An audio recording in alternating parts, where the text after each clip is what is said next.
The Threads of Time. First Season. Chapter 1. Encounter on the Road. The sunset painted the horizon in shades of orange and red. A whisper of wind caressed the treetops in the distance. The camera turned 180 degrees, revealing the sun beginning to peek from the opposite side, breaking the darkness of night. As the view expanded, a deserted road came into view. Along the side of the road walked a man, a beggar accompanied by a large white dog. The dog, with its white fur and alert gaze, kept pace with its owner in steady strides. The man was tall and sturdy, but his eyes reflected the hard life he had led. He wore worn-out clothes, stained by the passage of time, but his face remained calm, almost impassive, as if nothing he had lived through could surprise him anymore. On his back, a peculiar backpack looked as if it carried more stories than the man himself. The beggar moved forward without hurry. His dog walked ahead and sometimes paused to sniff the air, ever vigilant. In the distance, a great city rose against the clear blue sky. The city's lights began to go out as the sun climbed higher, giving way to a new day. The beggar stops and raises his arm, lifting his thumb. Extension Road, morning. A sports car approaches. Inside is Caliop, a woman with a determined presence. She studies the stars and longs to unravel the mysteries of the universe. Caliop spots the beggar. An inexplicable feeling overtakes her. Her eyes lock onto him, seeming to see beyond his ragged appearance. There's something in his expression that unsettles her. An eerie stillness that reminds her of the stars she studies so intently.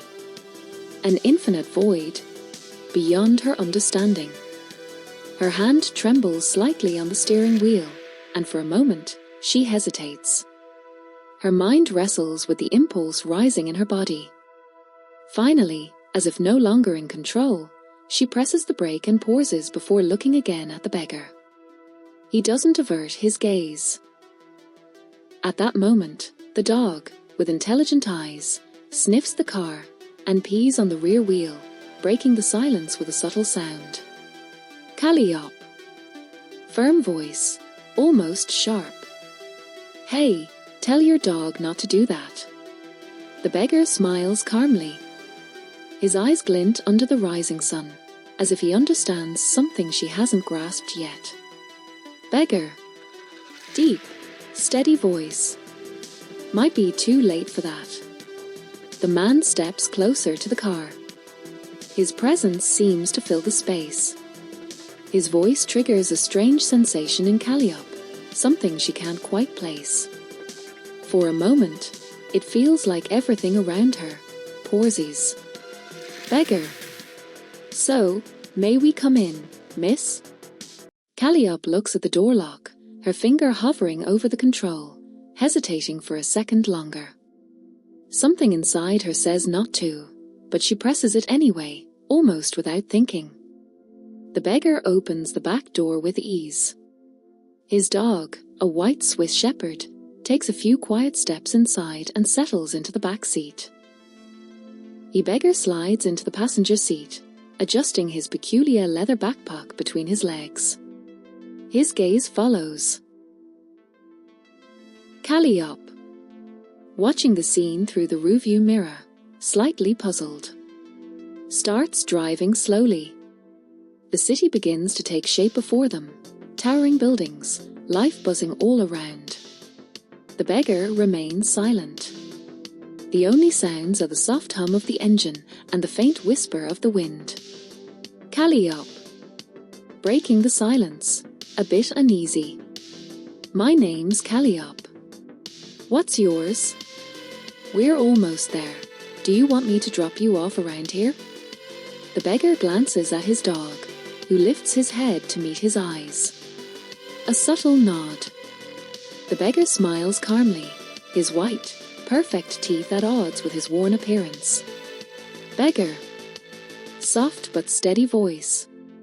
If you could drive a little further, would appreciate it. Caliop. Somewhat surprised, but keeping her tone steady. "It's not very polite not telling me your name, don't you think? And, what's your dog's name? What brings you to the city? Family, business, or a soup kitchen?" The beggar doesn't answer right away. The white shepherd stays alert, watchful. Suddenly, the sports car starts making strange noises and smoke begins to rise from the engine. Caliop, muttering in frustration. "You've got to be kidding me." They're on a moderately busy street, but luckily she manages to pull into a tight parking spot. Beggar, looking around, in a calm, reassuring tone. "We've arrived." Caliop, jumping out of the car, cursing under her breath. Unbelievable. She heads toward the hood of the car. The beggar and his dog also step out. Caliop, grudgingly inspecting the steaming engine, hoping for a mechanical miracle. "You wouldn't happen to know about engines, would you?" She glances around for help, but only sees the dog beside her. Then, looking again, she realizes the beggar is already at a distance, sitting calmly in front of what looks like an old music store. He's relaxed, watching. Caliop, almost whispering. "Seriously? You're not going to say anything?" She pulls out her phone and starts to dial, but at that moment, the dog gently nudges her leg with his snout. Caliop, sighing. "Really?" She walks over to the beggar, frustrated, but something inside her says this isn't just a coincidence. Caliop, with ironic tone. "Did you forget your dog?" Caliop, slightly sarcastic. "You're not much of a talker, here? You won't tell me your name, you don't apologize when your dog pees on my car, and you don't even say thank you. You don't." Suddenly, an old man, about 90 years old, disheveled, with crooked glasses and a sour expression, steps out of the music store. Iago, shouting, furious. "No, no, no. Absolutely not. Tell your friend to park his backside somewhere else, unless he wants me to call the police." As the old man keeps yelling, Caliop lifts her gaze to the sky, clearly exhausted by the situation. Caliop, with a sigh, looking up. This day just keeps getting better. Caliop, Extension Street. In front of the music store, day. Caliop stands face to face with Iago, arms akimbo, clearly fed up. Caliop, very firmly. "Listen, I'm not going to let you speak to me like that.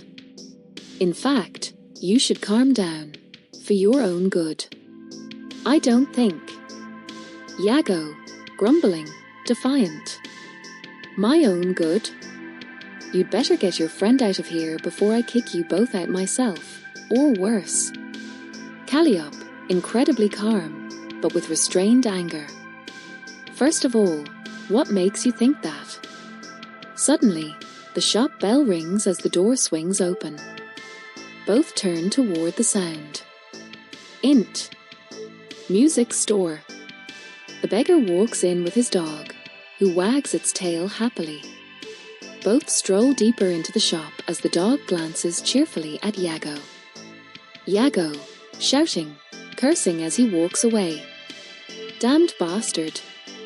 Iago storms further into the store, leaving Caliop standing outside, bewildered. She takes a few steps toward her car, but then stops. She looks back at the store. Another step toward the car. Caliop, muttering, annoyed. Shit. Without thinking, she heads into the shop. Int. Music store. Continuous. The store has a rustic charm, wood and exposed brick, with large metal beams giving it character. Vinyl records are stacked everywhere, and sunlight filters softly through stained glass skylights. The atmosphere is warm, slightly outdated, but welcoming. Wide shot. Inside the store. Caliop takes in the place, clearly impressed by the atmosphere, though her focus is on what's unfolding. Caliop, muttering, "This is not the day I had in mind." She spots the old man, in slippers, trying to shoo the dog away with one of them. The dog blocks the entrance to the aisle leading to the counter. Far from being intimidated, the dog seems to think it's a game. Iago, shouting, angry, "Out of the way, you damn mutt, or I'll knock your teeth out." The dog wags its tail playfully, unbothered. The beggar moves calmly through the store, casually inspecting a few records, as if in his own world, unhurried. Caliop, watching from the entrance, slightly amused, smiles. Suddenly, the dog jumps with a burst of energy and snatches Iago's slipper. It dashes through the aisles, its tail bumping into instruments and making them produce random musical sounds. Iago, cursing, chasing the dog, knocking things over. Damn dog. View of the counter. The beggar reaches the counter and sets down his backpack. As he opens it, the metallic sound of a circular clasp, reminiscent of a Celtic triskelion, echoes through the store, momentarily silencing the earlier commotion. The dog pauses briefly, giving Iago the chance to try to retrieve his slipper. The beggar gestures to his dog, who obediently drops the slipper and backs off. Iago, putting on the chewed-up slipper, furious, approaching the beggar, pointing a finger. "What the hell are you doing here, you damn?" But the beggar, unfazed, pulls a vinyl record from his backpack. On the cover, a constellation of stars glows with an enigmatic shimmer. Iago, suddenly calm, surprised, whispering. He places it on the counter and walks around it, slipping past the curtain into a small room behind the counter, Iago's improvised pantry and kitchenette. Caliop, with an ironic smile, to herself. Well, or at this point, I don't even know what to expect. Int. Iago's back room. Day. The beggar, calm as ever, begins preparing something in the pantry, completely ignoring Iago, who no longer seems bothered by his presence. The old man, holding the vinyl, turns to Caliop. "Iago.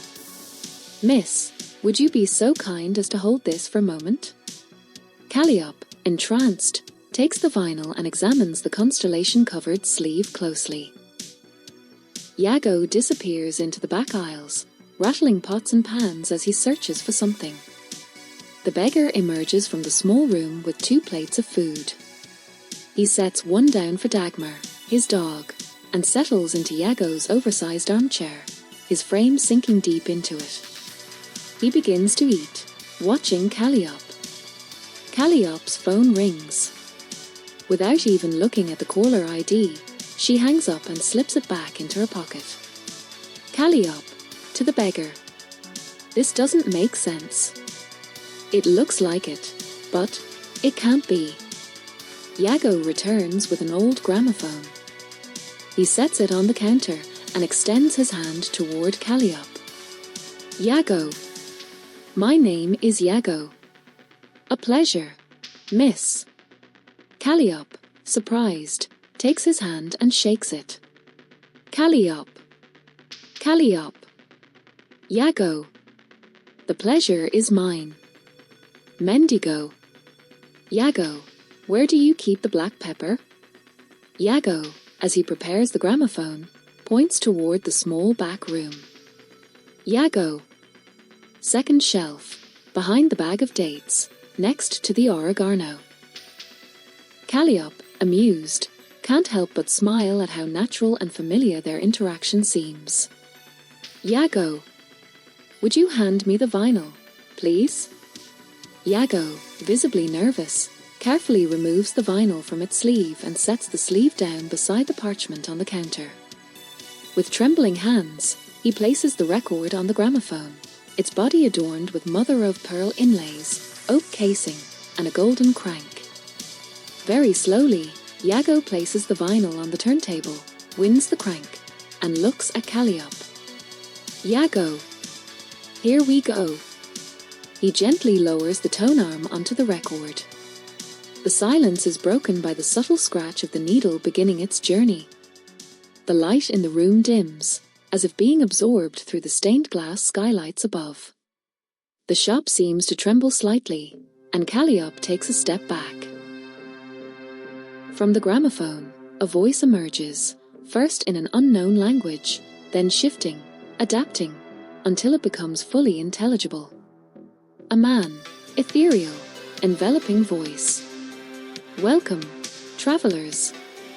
I have awaited this moment since time immemorial. Each of you plays a vital role in the fragile balance of this reality. Nothing is written yet, and fate hangs by a thread. You may succeed in your mission, or fail, as dark forces will try to lead you astray." A brief pause. The voice seems to smile with a hint of irony. "A man. But do not fear, you will not be alone. I, a man, will offer you clues along your journey. A path strewn with riddles, encounters, and dangers. And your first challenge lies ahead." The voice grows more intense, whispering and mysterious. "A man. This scroll holds ancient secrets, but its language can only be deciphered by an old troll. A wise being who has lived in this world since its birth. He hides in a remote corner, far from the rest. Find him. Convince him. And perhaps, only perhaps, the path will reveal itself." The voice grows softer, almost like an echo. "A man. I will be watching, always near or always aware. The choice is yours." The gramophone slows to a stop, leaving Caliop, Iago, and the wanderer in a silence thick with meaning and anticipation. Daylight once again pours through the stained glass windows overhead, flooding the room with its glow. The hum of the city vibrates through the walls, a reminder that, beyond this sanctuary, life continues its course.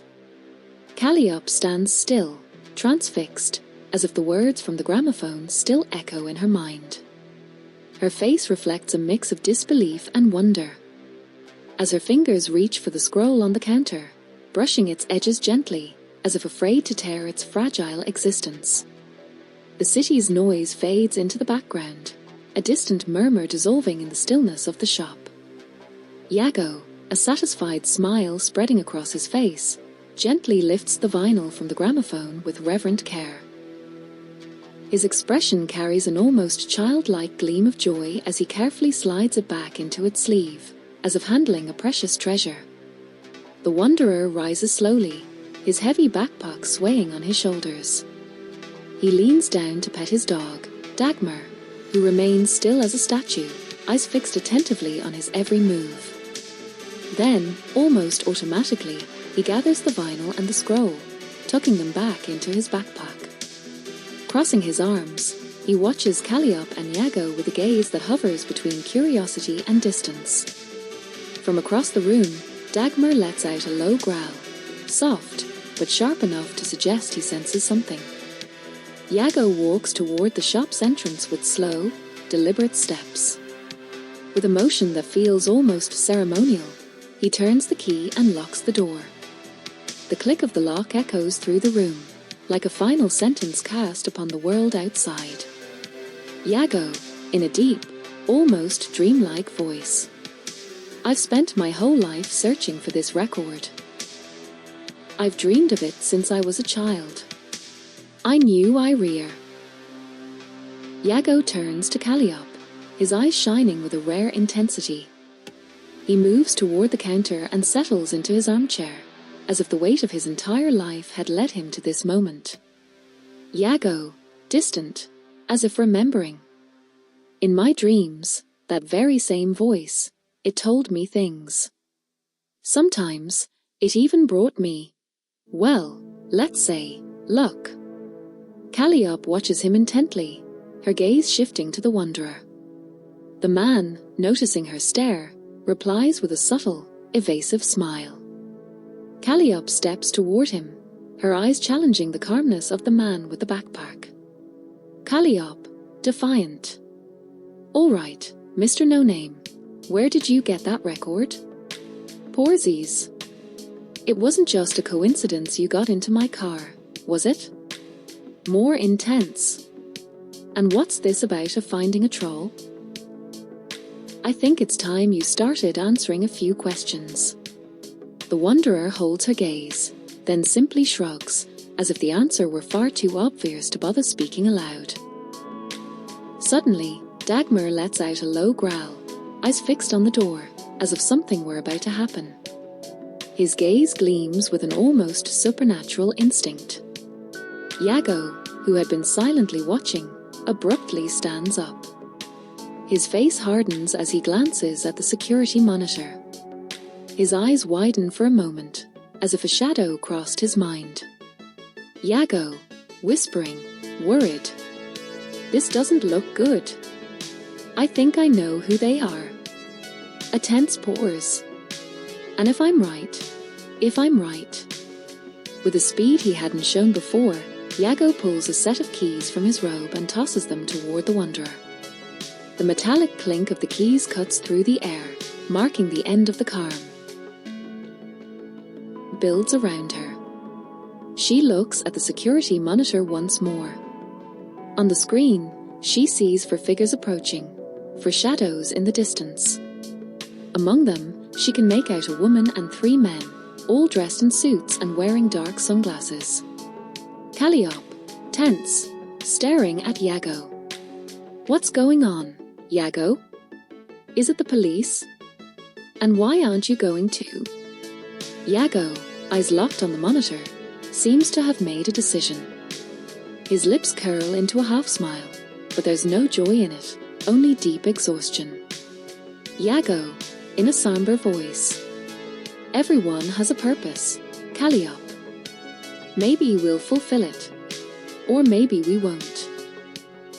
He pauses, his gaze now fixed on her. "If I were you, I'd get out of here fast." The pounding on the door intensifies. Cracks and thuds echo through the walls. The hinges begin to give. The sound of wood splintering fills the room, a prelude to the chaos about to unfold. Caliop, alarmed, springs to her feet and runs toward the back exit without looking back. The sound of her footsteps slamming against the floor merges with the deafening blows against the door.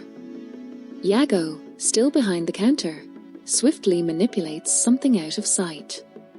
A mechanism clicks beneath him, a metallic sound swallowed by the tension in the air. Suddenly, the front door bursts open with a crash. The final blow echoes throughout the shop.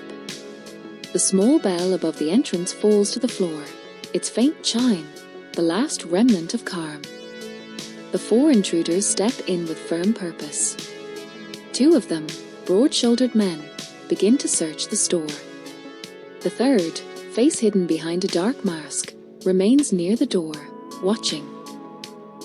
The woman strides forward with a serpentine smile, her heels tapping on the wood. "Nice gramophone," as she purrs. "I'd love to acquire the last record that played here." Now, where are the beggar, his little dog, and the young lady?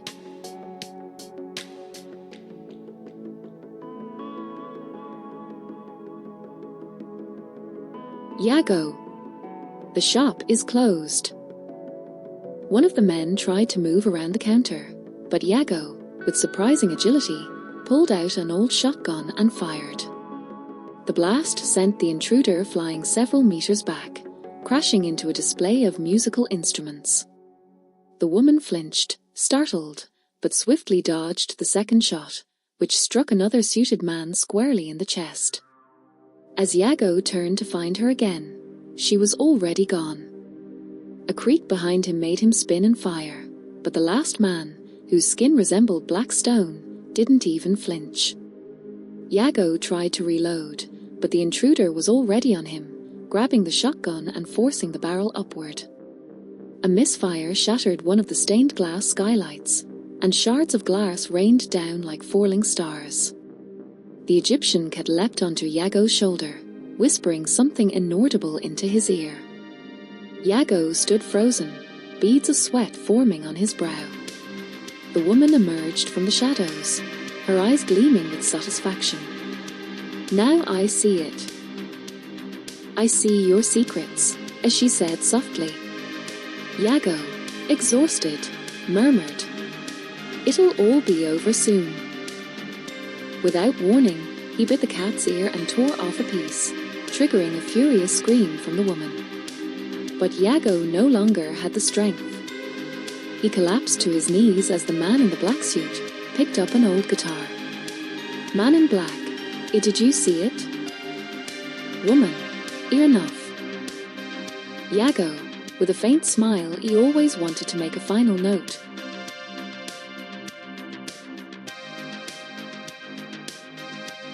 Miles away, the vagabond and Caliop moved through shadowy alleys, Dagmar, the faithful white dog, close at their heels. Caliop, still shaken by what just happened, tries to piece her thoughts together. "What the hell just happened back there?"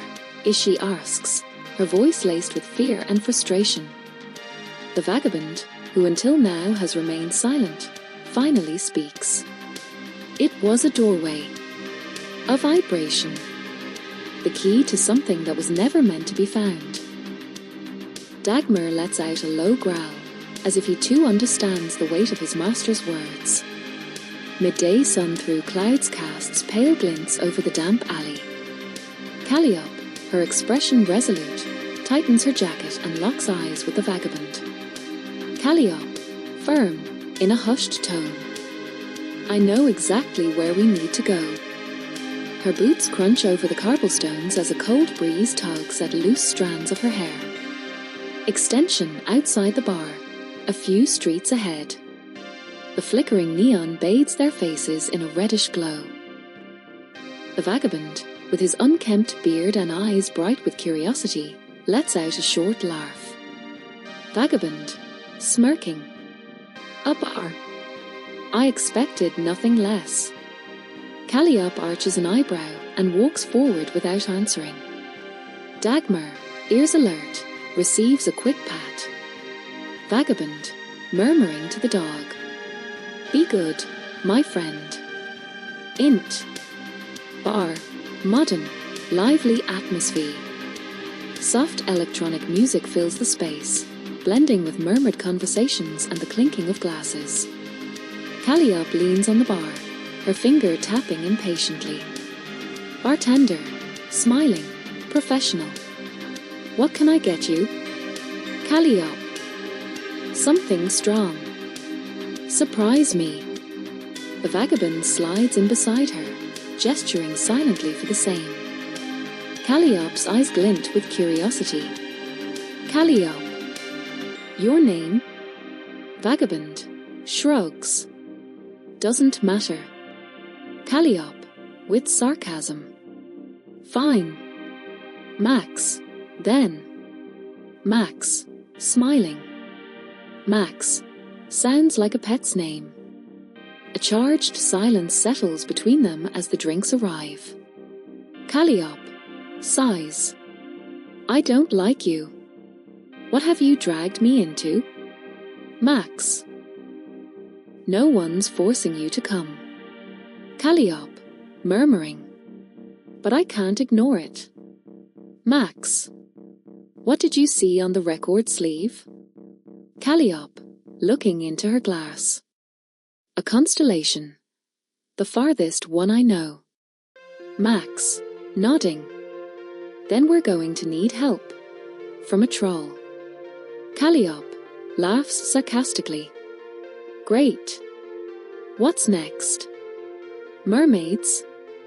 Max, soft chuckle. "We'll get to that." Caliop finishes her drink and gestures for another. Caliop, "And how exactly are we going to find him?" Max, That's the easy part. I know exactly where he is. Caliop. A relative of yours? Max. I know like I knew where you'd be, and where Iago was. Caliop. I really don't like you, she says, downing the next glass. Max. You want in on this journey, or would you rather I vanish? Caliop, clearly drunk. Sure, let's go meet your ogre cousin. Max. Troll. Caliop. What? Max. Troll. Not ogre. Caliop. Whatever, she mutters, gesturing for a refill. After a moment, the vagabond leaves a wad of crumpled bills on the bar. Caliop stumbles after him, out into the night. Ship cabin. Dawn. The gentle rocking wakes Caliop. Dagmar licks her face, and she groans, eyes half closed. Caliop, murmuring. Are we, floating? Max, from a corner. Headed to Siberia. Caliop laughs in disbelief and falls back onto the mattress. Caliop. Of course. Why not? Wait, what? Max. It's not you. Everything's moving, the vagabond replies. Caliop peeks through a porthole. Through the glass, a massive cargo ship crosses the frame, and the vastness of the ocean stretches endlessly. Caliop. Where exactly are we? Max. We're headed to the Tiger of Eastern Siberia.